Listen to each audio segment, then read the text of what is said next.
Bismillahirrahmanirrahim. Assalamualaikum warahmatullahi wabarakatuh. Alhamdulillahilladzi arsala rasulahu bil huda wa dinil haqqi liyuzhirahu 'ala dini kulli wa kafa billahi shahida. Asyhadu an la ilaha illallah wahdahu la syarika lahu wa asyhadu anna Muhammadan 'abduhu wa rasuluhu la nabiyya ba'dahu.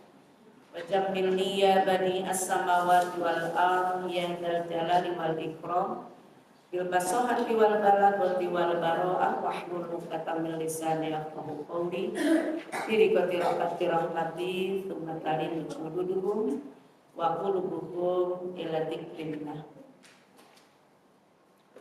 Yang saya hormati Ketua Majelis Taklim, Ibu Hajeni dan pengurus serta benda-benda solihah, wanita-wanita istimewa, calon-calon selebritis dan yang tetap istiqomah jihad fisabilillah dalam rangka tolak ini.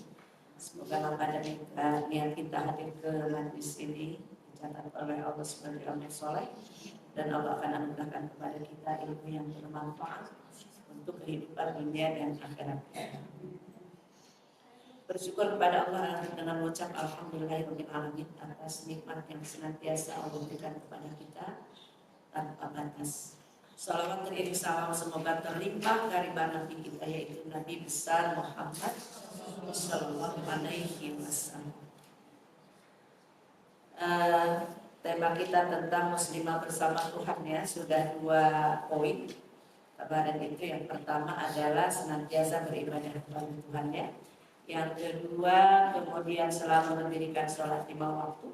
Yang sekarang adalah wanita muslimah terkadang menghadiri sholat berjamaah di masjid. Ada di antara kita yang suka jamaah di masjid? Gak ada? Beberapa mungkin ya. Kalau di tempat saya biasanya yang udah senior-senior, yang sudah tidak aktivitas kerja sehingga di sholat subuh mereka itu emak-emak itu di masjid. Tapi bagi yang kerja biasanya ya. Bagaimana sebenarnya hukum wanita sholat berjamaah di masjid? Kalau untuk laki-laki kan nggak usah lagi diperdebatkan. Untuk laki-laki itu hukumnya wajib ya, apabila masih terdengar, ini kan masih kategori tetangga masjid, masih terdengar azan. Sampai ketika suatu hari Abdullah bin Umi Maktum itu kan buta. Suatu hari bertanya kepada Rasulullah, ya Rasulullah, kau tahu saya buta? Ketika dalam satu kondisi ternyata hujan lebat, terus tidak ada yang mengantar saya ke masjid, bolehkah saya sholat di rumah? Nabi balik tanya, apakah azan itu terdengar olehmu? Ya, berangkatlah ke masjid. Untuk yang buta. Gimana ya?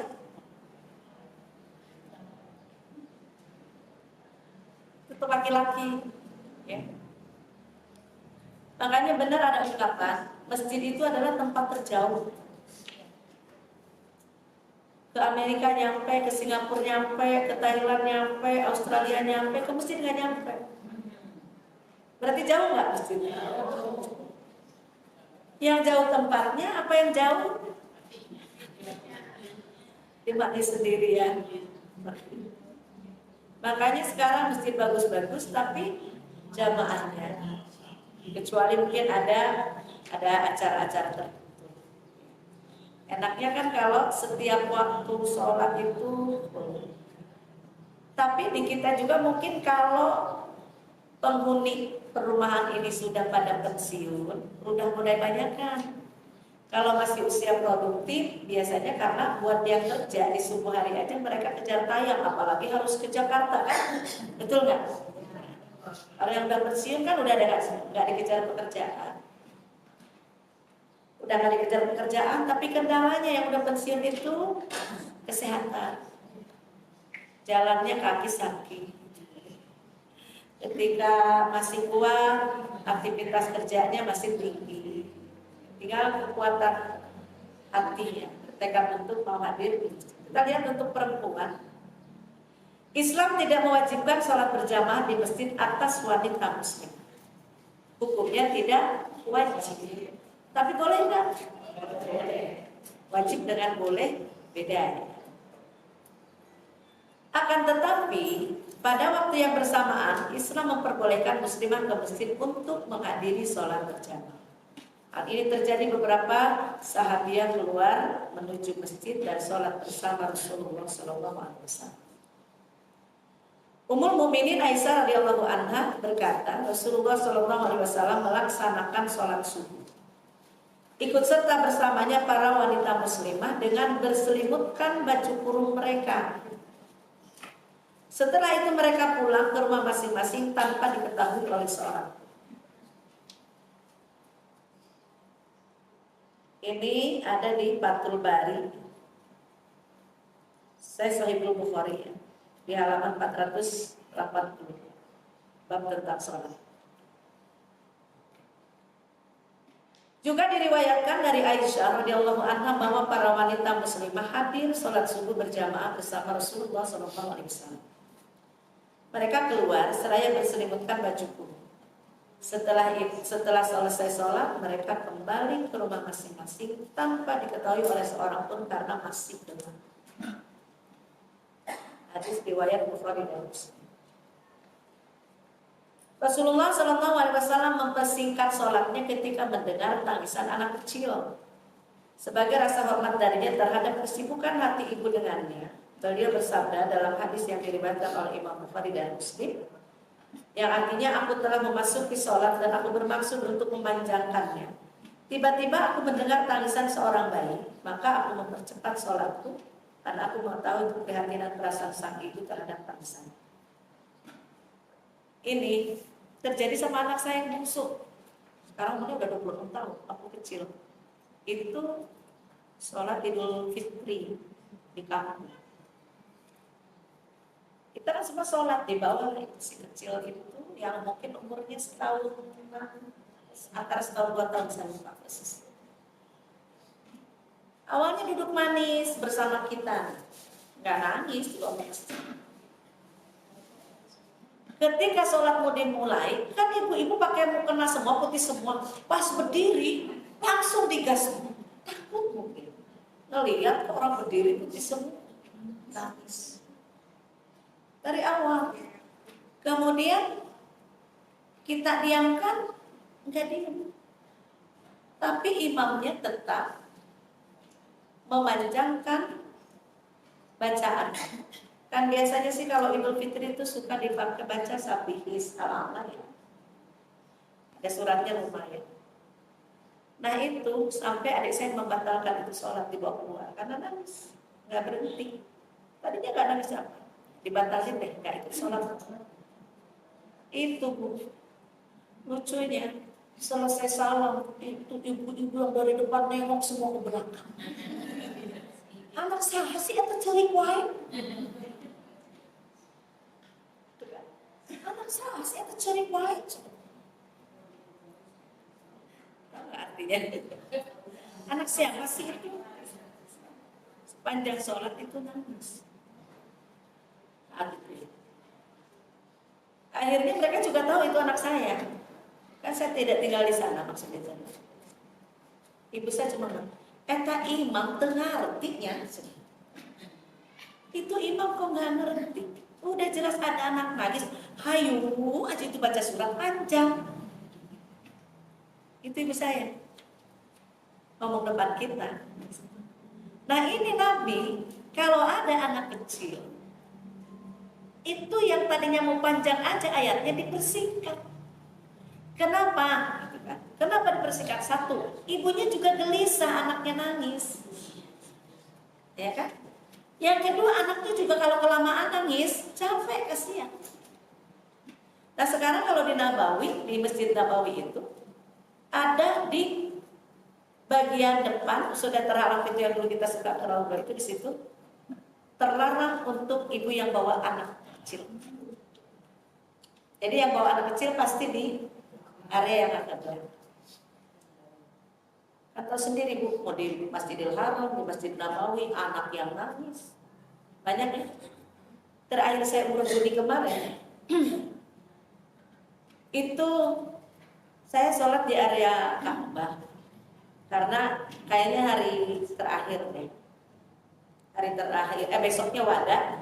Hari itu sholat karena wada kita mau malam hari. Jadi hari itu kita semuanya, saya tuh ingin sholat di Masjid Rasul. Di area Ka'bah itu kan di pelataran ya, ketika jamaah laki-laki sudah ke depan. Ada ibu muda nih dua bawa anak. Yang satu ya kecil, segede cucu saya nomor 6 kali. Ya sekitar setahun setengah. Yang satu rada gede. Sebelum mulai sholat aja, saya perhatikan sih itu. Ketika anak melakukan sesuatu tuh, kalau kata kita mah diomelin gitu. Padahal menurut pandangan kita, anak itu nggak melakukan kesalahan yang gimana. Yang namanya anak nggak bisa diam kan biasa. Nah ketika sholat dimulai, yang jelas sholat saya juga rusak, sholat subuh. Kenapa rusak? Ibu kalau kita berdiri sholat, yang di depan kelihatan nggak? Walaupun kita ke arah sajadah. Kiri kanan kita masih kelihatan nggak dari sudut mata kita, walaupun nggak nengok. Tahu kan aktivitas. Ketika sudah mulai sholat, yang kecil itu tadi nangis. Padahal biasa sholat di masjid Arab yang nangis, sama ibunya juga tadi gendong, ya kan? Dia sholat tapi sambil nepuk-nepuk. Giliran ruku dia masih gitu kan. Giliran sujud taruh kan, duduk. Giliran berdiri gendong lagi nggak? Biasa nggak melihat yang kayak gitu? Biasa. Gak jadi masalah. Nah ini ibu mau datang. Ketika anak ini nangis, ya Allah gue digebukin. Udah ditamparin mulutnya, kalau kata kita diam gitu kali ya, sampai dicubit sampai di itu. Terus sampai saya di belakangnya itu, anak kecil diperlakukan seperti itu, kan saya langsung ingat cucu saya, segede itu gitu. Akhirnya kita juga sholat nggak. Rokaat pertama begitu, masuk rokaat kedua, anak itu kan nggak berhenti. Kenapa nggak berhenti? Udah nangis, sakit kan? Dipukul sakit, dicubit sakit, berhenti atau malah tambah nangisnya? Kan malah tambah karena dia sakit. Akhirnya orang di depan persis, masalah di depan saya jadi kelihatan semua. Ini ibunya keluar sambil lubit-lubit itu sambil dibawa keluar. Ya keluar juga kami agak ke belakang aja karena semua penuh dengan orang-orang sholat. Itu contoh. Jadi kalau imam di sana itu kan ya udah sesuai dengan bacaan. Tapi kadang-kadang justru di sana juga suka pendek-pendek sebenarnya kan, tidak semuanya panjang. Nah contoh gitu, ketika anak kecil, ada anak kecil, makanya seorang imam harus paham jamaahnya ini terdiri dari berapa golongan. Ada yang aki-aki, nini-nini, ada yang muda, kemampuan baca Qurannya ada yang mungkin hafiz, ada yang baca Al-Quran juga sekedarnya, ada anak-anak, artinya bukan bayi, anak-anak. Maka itu harus paham. Ya. Ketika dulu masih ingat saya almarhum Ustadz Sarpawi, waktu haji 2005, kan saya satu tenda. Dan satu hotel, cuma beda lantai. Beliau satu lantai sama bapak-bapak, saya di bawah. Nah, ada aki-aki itu si bapak agak sepuh turun ke lantai kita. Kebetulan Ustadz Zain itu kalau baca Qurannya kan kadang-kadang suka nih Ustadz yang saya itu pembimbing itu kadang-kadang Ar-Rahman, Waqi'ah, Al-Mulk. Kalau jadi imam tuh begitu kan, dia habis kan. Nasi kakek dengan surat Ar-Rahman aja itu udah gak kuat tutup. Akhirnya dia turun apa naik saya lupa ya, antara Ustaz ikut jamaahnya sama Ustaz Sarko. Kenapa kayak gak di situ? Gak kuat kakinya, kalau di sana panjang-panjang. Kalau Ustaz ini mah ngerti keadaan kita. Kul aku aki-aki ya, surat kul. Oh gitu ya Kek. Nah di sini harusnya paham imam tuh. Oh ternyata ada jamaah ini yang tidak kuat. Kalau harus berdiri lama, jangankan anak kecil, jamaah dewasa saja ada yang sudah tidak mau. Kalau terlalu, belum lagi anak-anak. Biasa kan kalau anak-anak ribut kalau terlalu lama, ribut. Jadi di sini imam itu harus bijak. Terus ketika ada seorang tanya tuh dalam kajian dalam talim, Waisyah, imam tuh jadi harus paham itu. Nah itu dia, suami saya kan imam masjid. Dia tuh kalau ngimamin panjang terus suratnya. Sementara jamaah itu sudah ada info gitu kan, bahwa ada yang tua, ada yang ini. Ya kenapa ibu nggak kasih tahu? Saya udah kasih tahu sama suami saya, tapi tetap aja giliran jadi imam panjang terus. Berarti bukan tidak ada yang kasih tahu, tapi orangnya memang senang yang panjang. Berarti bijak nggak kalau begitu? Kurang bijak. Ini sejarah kan. Kasih sayang Allah terhadap wanita sangat besar saat dia tidak mewajibkannya untuk melaksanakan sholat 5 waktu secara berjamaah di masjid. Jika Allah mewajibkan kepadanya, ia akan mengalami kesusahan dan kepayahan untuk melakukannya. Ia tidak akan mampu melakukannya di masjid. Sebagaimana kita saksikan banyak sekali para laki-laki yang tidak mampu secara rutin melaksanakan sholat berjamaah di masjid. Bahkan dalam banyak kesempatan mereka terpaksa melakukannya dimanapun mereka berada, di tempat kerja ataupun di rumah. Karena beban tanggung jawab wanita dan kesibukannya dalam menangani urusan rumah tangga, suami dan anak-anaknya tidak memungkinkan baginya untuk meninggalkan rumah sebanyak 5 kali setiap hari. Bahkan terkadang mustahil baginya untuk melaksanakan sekali. Contohnya sholat subuh. Buat kita yang masih ada suami kerja, anak-anak harus sekolah, mereka perlu sarapan, ada yang bawa bekal. Kalau umatnya sholat berjamaah di masjid sekarang itu jam 4.37 ya kalau nggak salah, subuhnya. Itu paling cepat berarti jam 5 baru selesai di masjid. Perjalanan dari masjid ke rumah, kapan ini si ibu ke dapurnya mempersiapkan itu menjadi pertimbangan. Salah satunya adalah kita aja gak bisa berlama-lama untuk zikir baca Quran di subuh hari seperti saya aja. Kenapa? Karena saya pun wanita bekerja yang setengah 7 walaupun dekat harus berangkat. Sebelum berangkat berarti harus menyiapkan untuk makan suami, karena pensiunan kan standby di rumah. Pulang dari masjid sudah ada teh seperti itu.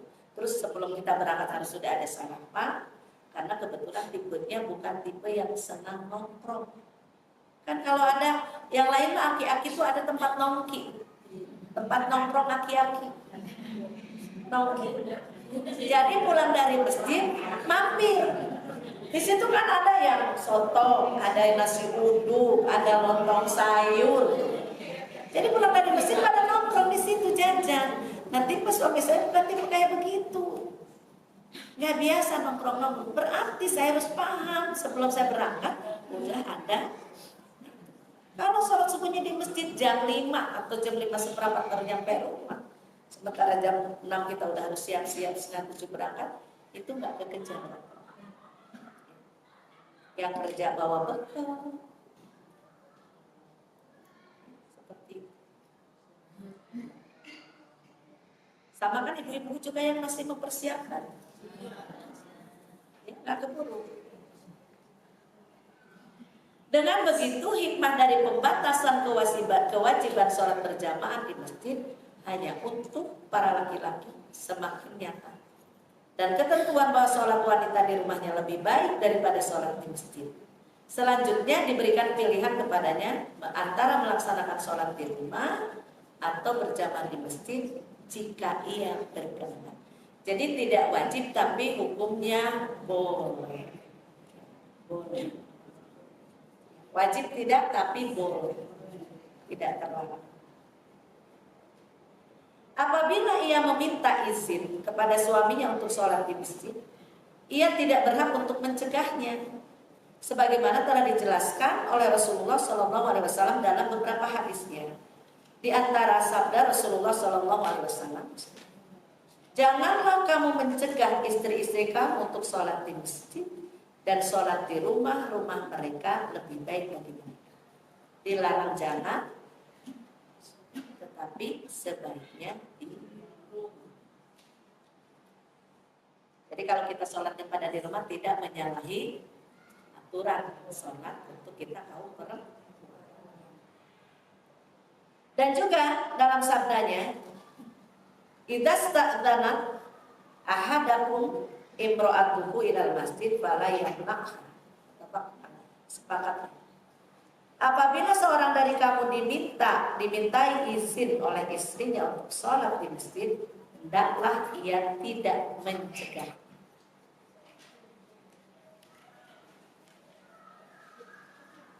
Para sahabat pun melaksanakan perintah Rasulullah SAW.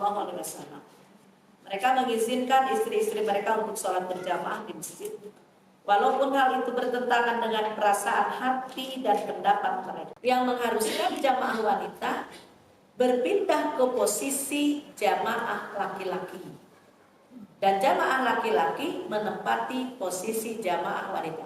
Karena berputar kan?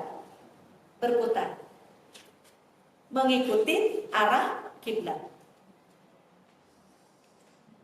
Sejak dahulu hingga sekarang, masjid selalu menjadi pusat penerangan dan pembinaan bagi kaum muslimin dan muslimat. Di serambinya yang suci, segala bentuk ibadah ditunaikan.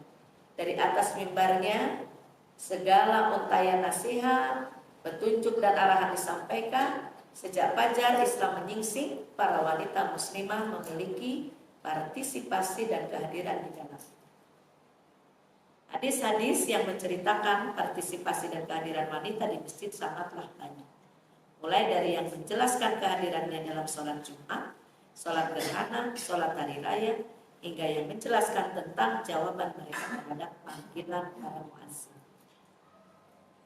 Diriwayatkan dalam kitab Sahih Muslim bahwa Ummu Hisam binti Harithah bin Nu'man berkata, tidaklah aku menghafal surat Qaf kecuali dari lisan Rasulullah SAW. Beliau membacanya setiap hari Jumat di atas mimbar saat berkhutbah di hadapan manusia. Dijelaskan pula dalam Sahih Muslim bahwa saudari Ummu binti Abdurrahman berkata, aku mendengar dan menghafal surat Qaf dari lisan Rasulullah SAW pada hari Jumat. Beliau membacanya di atas mimbar setiap hari Jumat. Saking setiap Jumat dibacain sampai hafal ya. Kayak kita tuh yang suka baca surat Yasin. Karena seringnya baca, lama-lama hafal kan? Kalau kita baca ayat ke-6, ke-7-nya ibu udah langsung aja ngikutin. Tapi coba misalkan ibu baca surat Ad-Dukhan, bisa nggak terusin? Kenapa? Karena nggak familiar. Karena bukan surat yang sering dibaca. Ar-Rahman sering dibaca kalau syukuran. Al-Mulk sering dibaca sebelum kita tidur, biar nanti di alam kuburnya terang benderang. Kemudian Waqiah dibaca setiap pagi, katanya biar rezekinya lancar. Bagi surat-surat yang memang sering dibaca, itu secara otomatis familiar di lidah kita, sehingga kalau orang baca kita bisa nerusin. Ini para wanita, Nabi tiap Jumat membaca surat Qaf, akhirnya mereka pun hafal surat Qaf. Berarti Quran ini kudu sering dibaca. Makanya bagi yang sudah hafal saja, mereka harus murojaah supaya hafalannya tidak hilang. Biar hafal, kalau tidak murojaah, hilang. Hilang. Terdapat petunjuk Rasulullah SAW berkenaan dengan persiapan yang baik untuk melaksanakan sholat Jumat. Di antaranya yang berisi anjuran untuk membersihkan diri dan disunahkannya mandi besar bagi laki-laki dan perempuan. Rasulullah bersabda, "Man atal jumu'ata falyantasil."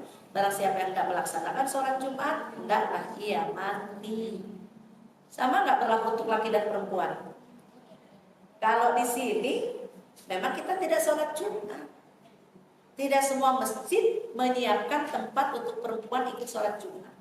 Tapi di Nabawi dan Masjidil Haram ikut. Kalau kita dapat Jumat di sana ikut sholat Jumat. Ikut sholat Jumat. Dan apabila sudah ikut sholat Jumat berarti kita tidak perlu lagi sholat subuh. Karena sholat Jumat waktunya bersamaan dengan waktu sholat subuh.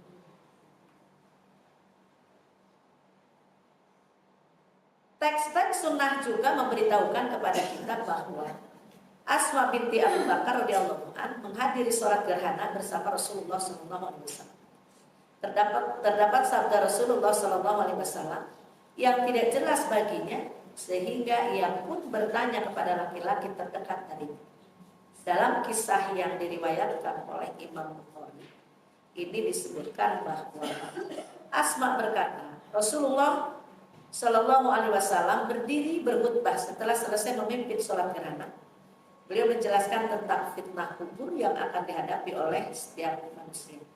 Ketika beliau menjelaskan hal itu, kaum muslimin menjadi gaduh sehingga aku terhalang untuk memahami akhir dari khutbah Rasulullah SAW. Setelah kaum muslimin kembali tenang, aku bertanya kepada seorang laki-laki yang berada dekat denganku. Hai Mulan, semoga Allah memberkatimu. Apakah yang dikatakan oleh Rasulullah SAW di akhir khutbahnya tadi? Dia menjawab, beliau bersabda, telah diwahyukan kepadaku bahwa kalian menghadapi fitnah kubur tidak jauh beda dengan fitnah dajjal. Waktu itu saya pernah bacain doa ini sebelum salam. Itu kan doa, Allahumma inni a'udzubika min adzabi jahannam wa min fitnatil mahya wal mamat wa min syarri fitnatil masihid dajjal. Itu doa yang diajarkan Rasulullah. Dibaca sebelum salam. Kadang-kadang kan sebelum salam itu kalau kita di sekolah diajarkan kepada anak-anak ini. Kalau kita sendiri suka tambahin Allahumma ya muqallibal qulub tsabbit qalbi ala dinika wa ta'atika. Baca doa ini sebelum salam itu. Ini doa yang bagus banget. Singkat tapi maknanya luar biasa. Artinya, Allahumma inni a'udzubika ya Allah, aku berlindung kepadamu. Ya. Min adzabi jahannam, dari azab jahannam. Wa min fitnatil mahya wal mamat, aku berlindung kepadamu dari fitnah hidup dan mati. Wa min syarri fitnatil masihid dajjal, dan aku berlindung dari kejahatan fitnah dajjal. Itu doa. Udah apa kan? Mudah-mudahan ya. Apa? Boleh deh ditulis. Allahumma inni. Gak apa-apa pakai terserah latin ke atau apa. Gak ada papan tulis ya. Ada di belakang. Jadi itu aja. Allahumma inni a'udzubika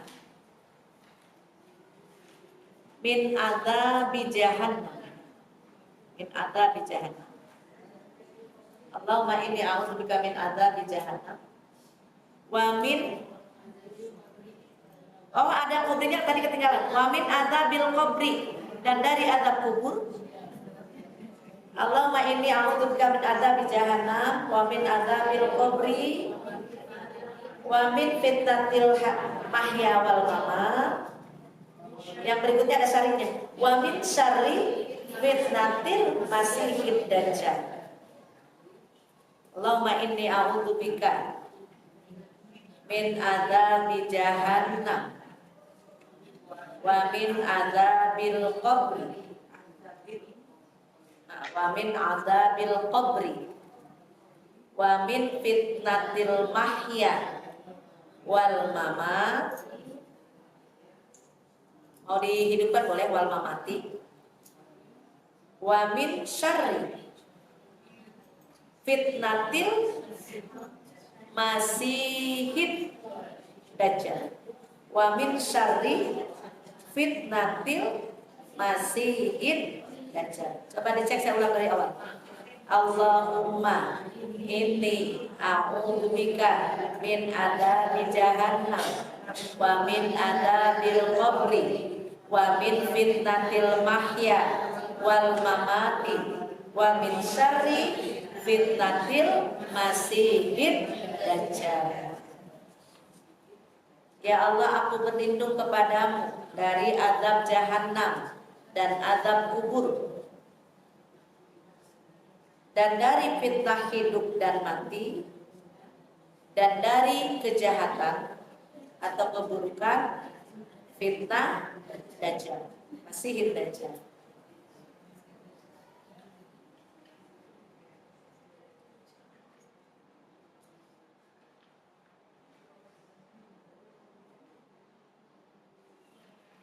Itu doa yang bagus sekali. Doanya lengkap, Bu. Udah kita dijauhkan dari jahanam, dari fitnah kubur, dari fitnah hidup, fitnah mati, dan juga fitnah dajjal. Lengkap. Satu doa berisi 5 permohonan perlindungan. 5 perlindungan.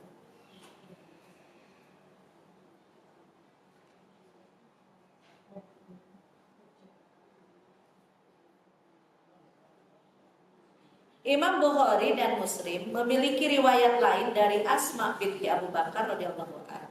Ia berkata, terjadi gerhana matahari pada masa Rasulullah SAW.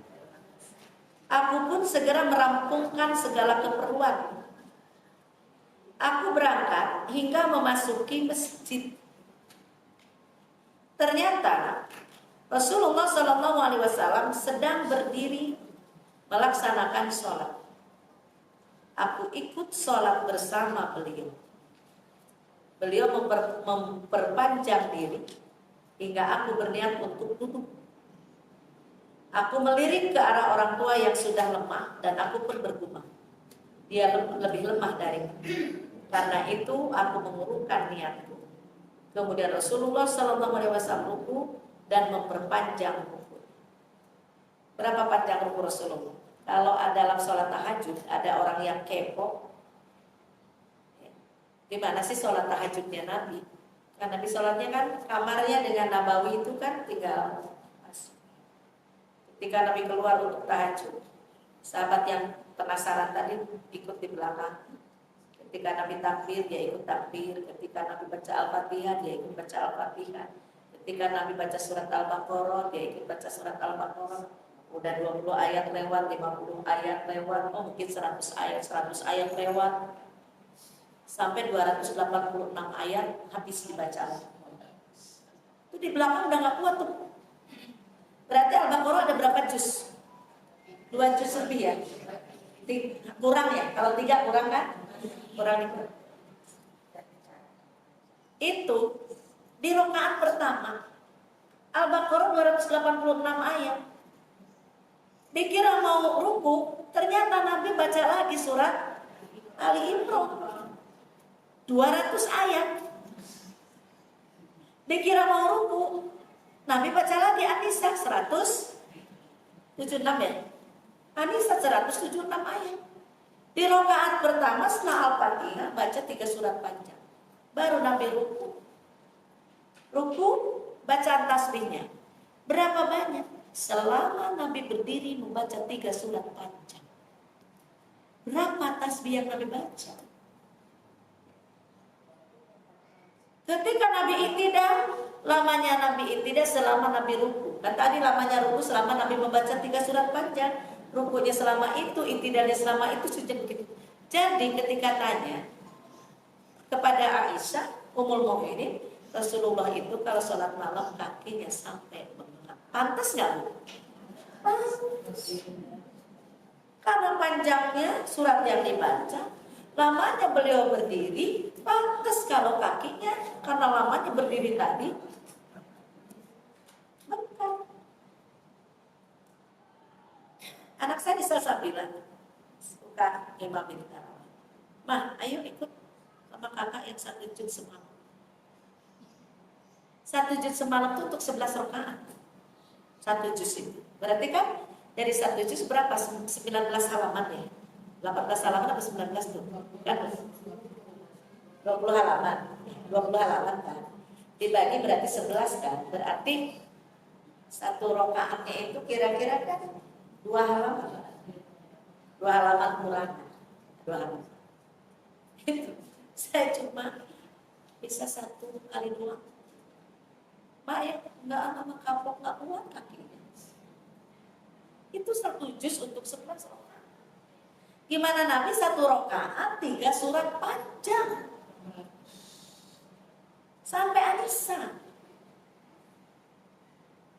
Itu Rasulullah. Dan makmumnya kan hafiz semua. Jadi mereka ngikutin. Saya pernah umrah Ramadan untuk 1 rakaat witir, ya Allah, itu doanya kalau nggak salah apa yang 1 rakaat witir apa doa? Itu sampai 4 bolak-balik sa'i belum kelar itu doanya. Saking panjang.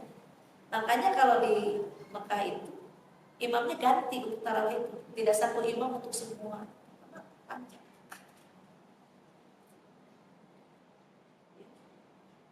Segitu kuatnya orang beribadah, giliran kita kuliah kulhu inna atoina kulhu wal asri al-aqum.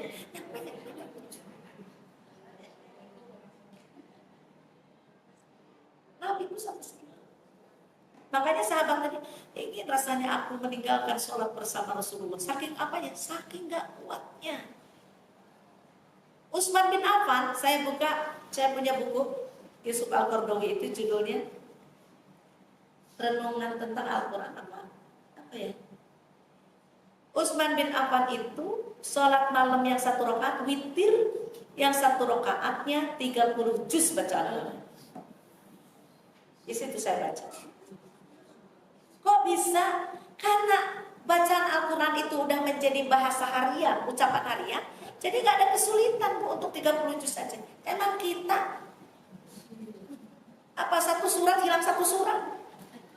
Karena tiap malam begitu, ya sudah sepertinya kayak kali itu baca Quran. Utsman bin Affan 1 rakaat 30 juz. Hanya mereka ibadahnya luar biasa. Bahkan untuk Utsman hartanya aja, orang yang udah nggak ada hartanya masih banyak tuh di Nabawi. Ada hotel, ada rumah wakaf. Orang yang udah nggak ada hartanya masih beredar di muka bumi. Rumah wakaf Utsman, kemudian itu memang untuk mengelola harta Utsman dari masanya sampai sekarang. Terus yang hotelnya itu adalah dibagi 2. Dari penghasilan hotel itu dibagi 2, 50% untuk biaya operasional hotel, untuk segala macamnya termasuk gaji karyawan, 50 lagi masuk lagi ke rumah wakafnya. Itu udah habis-habisnya harta Utsman dari dulu sampai sekarang. Itu yang disebut harta abadi. Siapa yang mengikuti Utsman?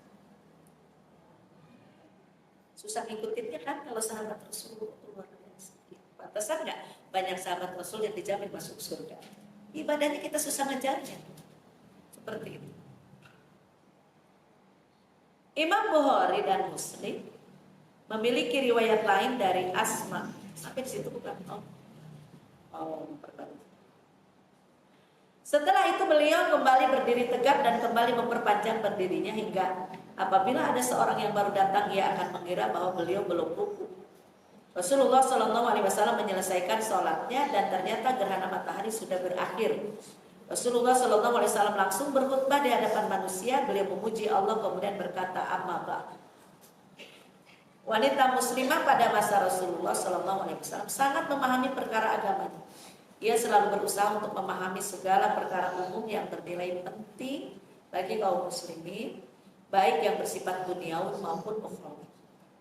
Apabila ia mendengar seruan memanggil, sholat akan segera dilaksanakan, maka ia pun bergegas menuju masjid untuk mendengarkan lantunan pesan dari dan nasihat dari mimbar Rasulullah SAW. Fatimah binti Qais meriwayatkan bahwa salah seorang dari wanita yang pertama kali hijrah ke Madinah, dia berkata, terdengar seruan bahwa sholat akan segera dilaksanakan, maka aku pun bergegas bersama orang-orang menuju masjid. Aku sholat berjamaah bersama Rasulullah Shallallahu Alaihi Wasallam dan aku berada di barisan jamaah perempuan yang terdepan, yakni barisan yang tepat berada di belakang barisan jamaah laki-laki.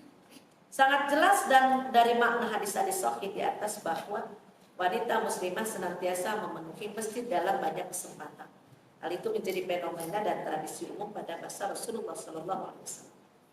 Pernah terjadi penistaan terhadap seorang wanita ketika ia sedang menuju masjid. Akan tetapi kejadian itu tidak serta-merta membuat Rasulullah Shallallahu Alaihi Wasallam melarang wanita muslimah untuk mendatangi masjid. Selamanya perempuan tetap diperkenankan keluar menuju masjid dan tidak boleh dicegah. Karena di dalam kehadirannya di masjid, dari waktu ke waktu terdapat faedah yang berdampak positif terhadap jiwa dan kepribadian. Wa'il Al-Kindi meriwayatkan bahwa ada seorang wanita yang direnggut kehormatannya oleh seorang laki-laki di dalam kegelapan malam di waktu subuh, saat ia hendak melaksanakan sholat subuh berjamaah di masjid. Perempuan tersebut meminta tolong pada laki yang sedang melintas, sehingga laki-laki yang melakukan perbuatan nisa itu kepadanya pun takut. Ini kenapa untuk kita ya, mungkin tidak dianjurkan tadi, dilaranglah tapi sebaiknya di rumah. Karena kalau perempuan di kegelapan terjadi, itu mungkin kemadaratannya, ada kekhawatiran, ada orang-orang yang tidak baik itu mengganggu